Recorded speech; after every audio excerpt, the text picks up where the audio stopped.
सुप्रभात। 12वीं के छात्र छात्राओं का हिंदी की कक्षा में फिर से स्वागत है। आज हम लोग सहर्ष स्वीकारा है कविता जिसके बारे में हम लोगों ने चर्चा की थी पूर्व की कक्षाओं में, जिसकी व्याख्या हम लोगों ने पढ़ी थी। आज उस कविता के प्रश्न उत्तरों पर चर्चा करेंगे। पहला ही प्रश्न है, टिप्पणी कीजिए। गर्वीली गरीबी। गरीबी पर कोई गर्व कैसे कर सकता है? तो यहां पे कवि, जब मैंने व्याख्या के दौरान आप लोगों को बताया था कि कवि यह कहना चाहता है कि हमें जो कुछ भी प्राप्त हुआ है हमें उसे खुशी खुशी स्वीकार कर लेना चाहिए। कवि ये नहीं कहना चाह रहा है कहीं भी कि हम गरीब है तो हमें हमेशा गरीब ही रहना चाहिए। कवि कह रहा है कि ठीक है, कुछ समय के लिए अगर आपकी स्थिति खराब है, आपकी आर्थिक स्थिति अच्छी नहीं है, आप उसे भी खुशी खुशी स्वीकार कीजिए और उस स्थिति से कैसे अपने आप को बाहर निकाल सके इसके लिए आप प्रयास रहिए। इसके लिए आप क्या कीजिए? प्रयासरत रहिए या प्रयास कीजिए कि आप कैसे अपने आप को उन स्थितियों से बाहर निकाल सकते। क्यों कवि ये कह रहा है? कवि इसलिए कह रहा है यहां पर कि अगर आप उस स्थिति में हताश, निराश या उदास हो जाएंगे तो आप कभी भी अपनी स्थिति में सुधार नहीं ला पाएंगे, क्योंकि विपत्तियों से या कठिन स्थितियों से बाहर निकलने के लिए सबसे ज्यादा जरूरी जो है वो है अपने आप के अंदर एक नई ऊर्जा रखना, अपने आप को कभी हताश या उदास न होने देना। दूसरा है भीतर की सरिता, माने मन। देखिएगा हमारे मन में क्या होते हैं, हमेशा मैंने कहा है, जैसे दिन होता है, रात होता है, धर्म है, अधर्म है, सत्य है, असत्य है, प्रत्येक चीज के दो पहलू होते हैं। उसी प्रकार हमारे मन में भी क्या होता है, दोनों भावनाएं होती हैं, अच्छी भी और बुरी भी। लेकिन जब यहाँ पे भीतर की सरिता की बात हो रही है, यहाँ पे अच्छी भावनाओं की बात हो रही है। देखिए हो सकता है कि हमारी किसी से दुश्मनी हो, कोई हमें पसंद ना हो सकता है, हम लोग इससे कोई भी इनकार नहीं कर सकते, लेकिन उसके साथ कैसा आचरण और व्यवहार करें ये हम पर निर्भर करता है। तो हम क्यों उसके साथ बुरा आचरण या व्यवहार करने जाए? कभी यहाँ पे इस पंक्ति के माध्यम से, ये दो शब्दों के माध्यम से भी यही कहना चाह रहा है, भीतर की सरिता माने हमें सबके प्रति आत्मीयता और अपनापन की भावना रखनी चाहिए। अच्छा ये बताइए मुझे, जो फल हम लोग खाते हैं, जो पानी हम लोग पीते हैं, नदियां वहां क्या कहती हैं कि नहीं मेरा पानी सिर्फ अच्छे लोग ही पिएंगे, नेक लोग ही पिएंगे। पेड़ पौधे क्या कहते हैं कि हमारा फल या हमारे अनाज जो है सिर्फ भले लोग ही खाएंगे, बाकी लोगों के लिए मैं नहीं हूं। नहीं तो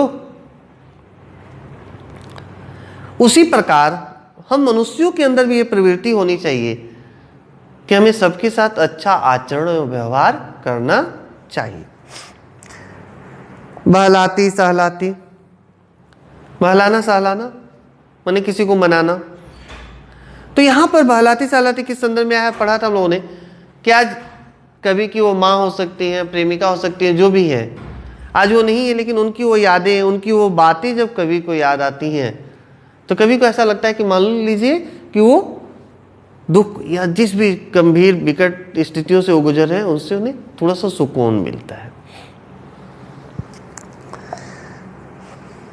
ममता के बादल। देखिए जब बहुत गर्मी पड़ती है और आसमान में जब बादल छाते हैं तो हमें देखकर कैसे लगता है? अच्छा लगता है। हम खुश होते हैं कि बारिश होने वाली है, बारिश होगी तो हमें बहुत राहत मिलेगी। तो ये तो था प्रकृति के संदर्भ में। उसी प्रकार जब किसी गंभीर या विकट या किसी कष्ट या किसी तकलीफ में होते हैं और उसमें अगर हम उदास या निराश होते हैं या हताश होते हैं, उस समय जब माँ प्यार से सरों को सहला देती हैं या जब ममता भरी बातें करती हैं तो क्या होता है? आप लोगों ने खुद ये महसूस किया होगा। मान लीजिए आप किसी कारण से नाराज हैं, माँ या पापा आपको मनाने के लिए आए और मना रहे हैं, आपको बहला रहे हैं, फुसला रहे हैं, तो क्या होता है? देखिए आपको जो क्रोध है या जो आवेश है क्या होता है? धीरे धीरे दूर हो जाता है। इस कविता में और भी टिप्पणी योग्य पद प्रयोग है, ऐसे किसी एक का प्रयोग का अपनी ओर से उल्लेख कर उस पर टिप्पणी कीजिए। और भी जो शब्द वहां आप लोग को लेना है, किसी एक पर लेकर उस पर टिप्पणी करनी है, कोई भी हो सकता है आपके अनुसार। व्याख्या कीजिए। जाने क्या रिश्ता है, जाने क्या नाता है, जितना भी उड़ेलता हूँ भर भर फिर आता है, दिल में क्या झरना है, मीठे पानी का सोता है, भीतर वह ऊपर तुम, मुस्काता चांद जो धरती पर रात भर, मुझ पर त्यों तुम्हारा ही खिलता वह चेहरा है। उपरोक्त पंक्तियों की व्याख्या करते हुए बताइए कि यहाँ चांद की तरह आत्मा पर झुका हुआ चेहरा भूलकर अंधकार अमावस्या में नहाने की बात क्यों की गई है। यहाँ अंधकार अमावस्या वही दुख, तकलीफ, कष्ट या पीड़ा उसका प्रतीक है, और चांद की तरह आत्मा पर झुका हुआ, यानी चांद किसका प्रतीक है। जब चंद्रमा जब अपनी रोशनी चारों तरफ बिखरता है तो क्या होता है, मन को सुकून मिलता है या मन को उदासी मिलती है, निराशा मिलता है, सुकून मिलता है, शांति मिलती है। तो इसीलिए यहाँ पे कवि ने कहा है कि जिस प्रकार चंद्रमा अपनी शीतलता, अपनी रोशनी चारों ओर बिखेरता है और उससे मनुष्य को सुकून शांति मिलती है। देखिएगा जब हम चंद्रमा की तरफ देखते हैं तो क्या होता है, एक सुखद अनुभव होता है, उसकी चांदनी जो है हमें शीतलता प्रदान करती है। उसी प्रकार ऊपर की पंक्तियों में भी हम लोगों ने देखा कि जब हम किसी गंभीर या विकट स्थिति से गुजर रहे होते हैं या जब बहुत ही अधिक तकलीफ या कष्ट में होते हैं, उस समय माँ हो या यहाँ पे कवि ने कहा है पत्नी हो सकती है, प्रेमिका हो सकती है या बड़ी बहन हो सकती है, जैसे जब उनकी आत्मीयता, अपनापन से युक्त जब बातें सुनने को मिलती है, अपनापन जब देखने को मिलता है, तो क्या होता है, वो जो हताशा या निराशा मन में आ रही थी धीरे धीरे वो दूर हो जाता है। तुम्हें भूल जाने की दक्षिणी ध्रुवी अंधकार अमावस्या, शरीर पर, चेहरे पर, अंतर में पालू मैं, उझेलू मैं, उसी में नहालू मैं, इसीलिए कि तुमसे ही परिवेष्टित आच्छादित रहने का रमणीय उजिला अब सहा नहीं जाता है। पहला प्रश्न है, यहाँ अंधकार अमावस्या के लिए क्या विशेषण इस्तेमाल किया गया है और उससे विशेष में क्या अर्थ जुड़ता है। तो आप यहां देखिए, अंधकार अमावस्या के लिए क्या बोला गया, दक्षिणी ध्रुवी अंधकार अमावस्या। दक्षिण दिशा किसका प्रतीक है।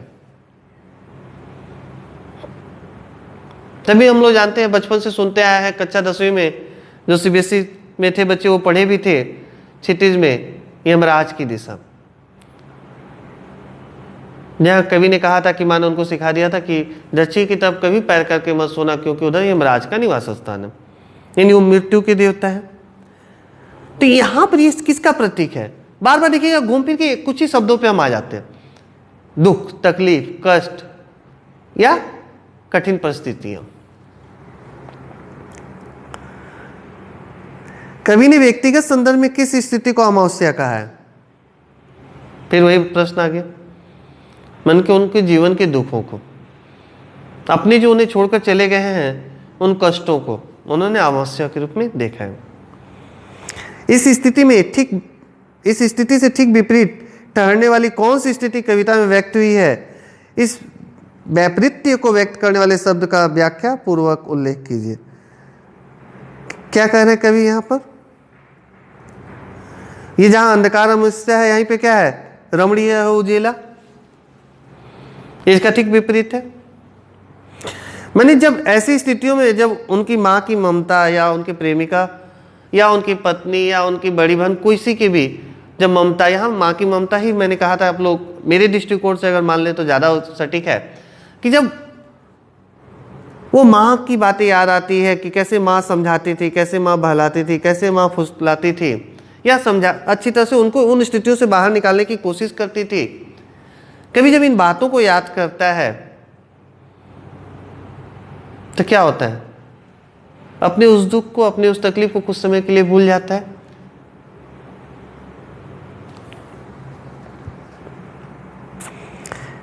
यही है उसका विपरीत।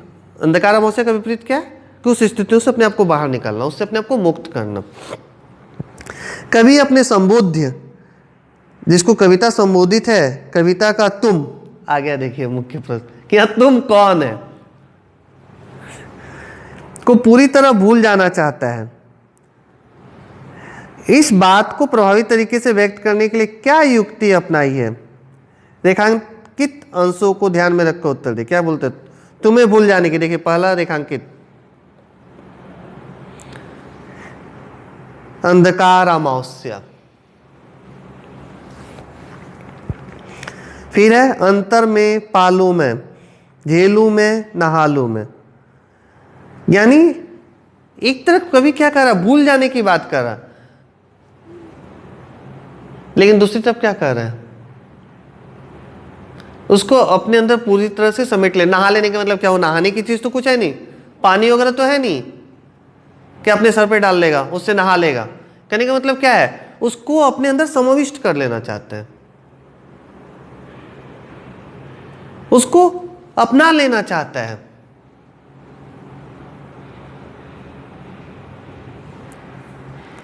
यानी कहीं ना कहीं यहाँ पे एक विरोधाभास भी देखने को कई जगहों पे मिलेगा। जब बोलते हैं कि रमणीय उजला अब सहा नहीं जाता है, दूसरी तरफ कह रहा है कि ये उन्हें प्रोत्साहित करती हैं, ये बातें उनको बहलाती हैं, सहलाती हैं। और दूसरी तरफ भी कभी कहता है कि ये चीजें लेकिन उन्हें अच्छी नहीं लगती, जबकि शीर्षक उन्होंने दिया है कि सहर्ष स्वीकारा है। अगर आपने सभी चीजों को सहर्ष स्वीकार कर लिया है, खुशी खुशी स्वीकार कर लिया है, तो फिर आप इन चीजों से भागना क्यों चाहते हैं? कई जगहों पे बोल रहे हैं कि सभी को मैं अपने अंदर समाविष्ट कर लेना चाहता हूं, कभी कहते हैं कि मुझे ये सभी चीजें अच्छी ही नहीं लगती हैं। इसलिए मैंने आरंभिक कक्षाओं में ही आप लोगों को यह बता दिया था कि यहाँ पे कई जगहों पे आपको विरोधाभास देखने को मिलेगा। और ये विरोधाभास सिर्फ कवि का नहीं है, आज हम प्रत्येक मनुष्य में ये विरोधाभास देखने को मिलता है। आप लोग जैसे जैसे सामाजिक जीवन में प्रवेश करेंगे, आप देखिएगा कि ये सारी स्थितियां हम मनुष्यों के भीतर भी है। हम मनुष्य भी आज वर्तमान में जिसको कहते हैं अंतर्द्वंद, खास करके मध्यम वर्ग इसका सबसे ज्यादा शिकार है। आप देख लीजिए मध्यम वर्ग की स्थिति क्या है, वो न तो उच्च वर्ग की तरह जीवन जी सकता है और न निम्न वर्ग की तरह जीवन जी सकता है। माने मध्यम वर्गों की स्थिति हम लोग की क्या हो जाती है, बहुत ही दयनीय हो जाती है कई स्थितियों के क्रम में, कई संदर्भों में, जब हम उनकी तरह जी नहीं सकते और उस स्तर पे जा नहीं सकते। तो यहीं पे मनुष्य अंतर्द्वंद से गुजरता है, और यही अंतर्द्वंद गजानन माधव मुक्तिबोध की कविता में भी देखने को मिलती है। अगर आप में से कोई भी अगर इस विषय को लेकर आगे आप लोग पढ़ोगे, जब ग्रेजुएशन में जाओगे या मास्टर डिग्री में जाओगे, जब वहां गजानन माधव मुक्तिबोध को पढ़ोगे, तब आपको मालूम चलेगा कि माधव मुक्तिबोध जी, अज्ञा जी ऐसे रचनाकार हैं, या मोहन राकेश की कहानियां जब आप लोग पढ़ोगे तो देखोगे ये ऐसे रचनाकार हैं जिनमें अंतर्द्वंद देखने को मिलता है। इनके पात्र जो है अंतर्द्वंद से गुजरते हैं, और वर्तमान की स्थिति भी यही है।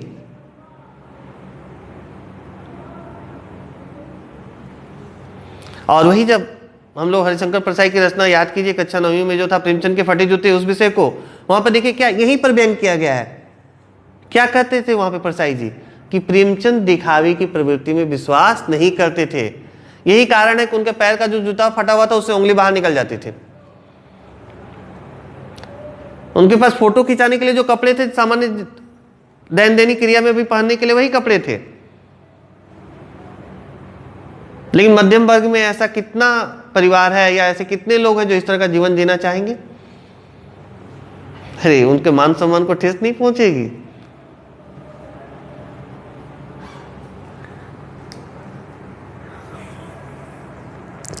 पांचवा प्रश्न, बहलाती सहलाती आत्मीयता बर्दाश्त नहीं होती, और कविता की शीर्षक सहर्ष स्वीकारा है में आप कैसे अंतर्विरोध पाते, चर्चा कीजिए। मैंने बता दिया अभी आप लोगों को, इसी प्रश्न पे चर्चा कर रहा था